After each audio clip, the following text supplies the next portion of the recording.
ইরানের সাথে রাশিয়ার সুসম্পর্কের গল্প আমরা সবাই শুনি।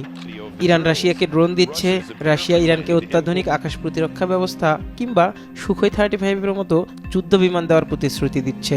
কিন্তু যখনই ইসরায়েল বা আমেরিকা ইরানের উপর সরাসরি আঘাত হানছে, তখন রাশিয়াকে কেবল দেখা যায় নিন্দা জানাতে।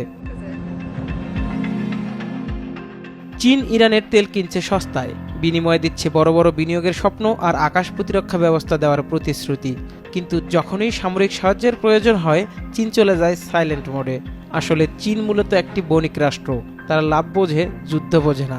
ইরানি রেজিম যদি ধসেও যায়, চীন হয়তো দ্রুত নতুন সরকারের সাথে তেলের চুক্তি করার জন্য ফাইল রেডি করে রাখবে। ইতিহাসের দিকে তাকালে এই দুই শক্তিশালী দেশের নিন্দা আর প্রতিবাদের গানই শুধু চোখে পড়বে। ইরাকের সাদ্দাম কিংবা লিবিয়ার গাদ্দাফি, সবার সাথেই ছিল চীন রাশিয়ার দহরম মহরম সম্পর্ক।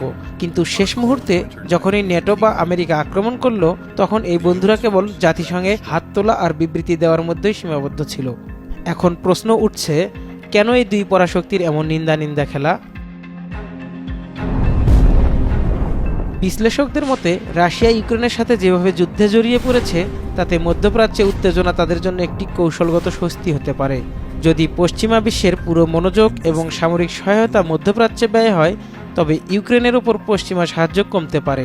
তাই অনেক বিশেষজ্ঞ মনে করেন, শুধু শান্তির কথাবার্তা বললেও পর্দার আড়ালে এই উত্তেজনা দীর্ঘায়িত হওয়াই রাশিয়ার জন্য সামরিকভাবে সুবিধাজনক। অপরদিকে চীন এবং রাশিয়ার দীর্ঘকালীন পররাষ্ট্রনীতি পর্যবেক্ষণ করলে দেখা যায়, তারা কোনো দেশ বা গোষ্ঠীর জন্য নিজেরা সরাসরি যুদ্ধে জড়াতে চায় না। ইরানকে তারা কৌশলগত অংশীদার বললেও কোনো আনুষ্ঠানিক মিউচুয়াল ডিফেন্স ট্রিটি বা একজনের উপর হামলা হলে অন্যজন লড়বে এমন কোনো চুক্তি নেই। তাই বিশ্লেষকরা মনে করেন, ইরান আক্রান্ত হলে রাশিয়ার নিন্দা কিংবা চীনের উদ্বেগ জানানো কেবল একটি রাজনৈতিক আনুষ্ঠানিকতাই মাত্র। অনেকে মনে করেন, রাশিয়া বা চীন বৃহৎ সামরিক শক্তি হলেও আমেরিকাকে ভয় পাচ্ছে কেন? সামরিক বিশ্লেষকদের মতে, সারা বিশ্বে ছড়িয়ে থাকা মার্কিন সামরিক ঘাঁটির নেটওয়ার্ক রাশিয়ার তুলনায় অনেক বেশি বিস্তৃত। এছাড়াও রাশিয়ার সামরিক শক্তির একটি অংশ এখন ইউক্রেন ফ্রন্টলাইনে ব্যস্ত। এই অবস্থায় ইরানের জন্য আমেরিকার সাথে নতুন কোনো ফ্রন্টে পাল্লা দেওয়া রাশিয়ার জন্য আত্মঘাতী হতে পারে। অপরদিকে ইরানের জন্য যুদ্ধে জড়িয়ে চীনও তার বিশাল অর্থনীতিকে ঝুঁকির মুখে ফেলতে আগ্রহী নয়, বরং যুক্তরাষ্ট্রের যুদ্ধে জড়িয়ে থাকাটাও চীন রাশিয়াকে বাড়তি সুবিধা দিচ্ছে। সুতরাং যারা ভাবছেন চীন রাশিয়া এসে ইরানকে উদ্ধার করবে, তারা আসলে রূপকথায় বিশ্বাস করেন। আন্তর্জাতিক রাজনীতিতে কোনো বড় ভাই নেই, আছে কেবল বড় খাদক। ইরান যদি নিজেই নিজের পিঠ না বাঁচায়, তবে চীনা ড্রাগন আর রাশিয়ান ভাল্লুক মিলে কেবল তারই শোকসভা পালন করবে।